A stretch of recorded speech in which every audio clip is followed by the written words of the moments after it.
Hi there, my name's Archie, your EduCat. Are you sick of creating boring documents where you can't seem to stop just using bold and increasing font size when writing titles and headings?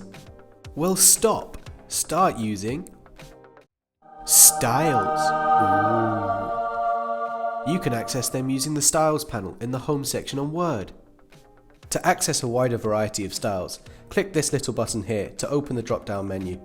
You'll see you have access to styles for all sorts, from titles to headings, subtitles to quotes, you name it. So, in order to utilize a style, highlight the text you want to edit and simply click on the style. It's that easy. Now doesn't that look miles better? And here, I've done the same with my subtitle on my document. But if you're like, that's cool and all, but I'm not a fan of the font or colour, then here's how you can change it. Right click on the style you want to change. You'll get a drop down menu. Now click Modify.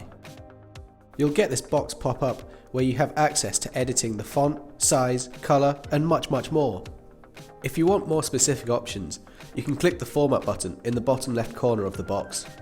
Here I have changed the font to one I like, in order to keep my document looking consistent throughout.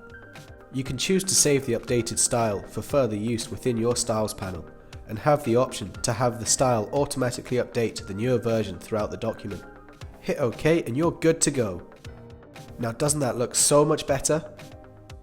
Once you have used the new style, you can add a style separator to the end of a paragraph using the Ctrl-Alt-Enter keyboard shortcut.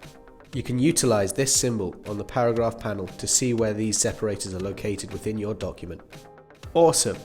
Well, now you know how to spruce up your document by utilizing styles. Never bold and increase the font size again. You just don't need to.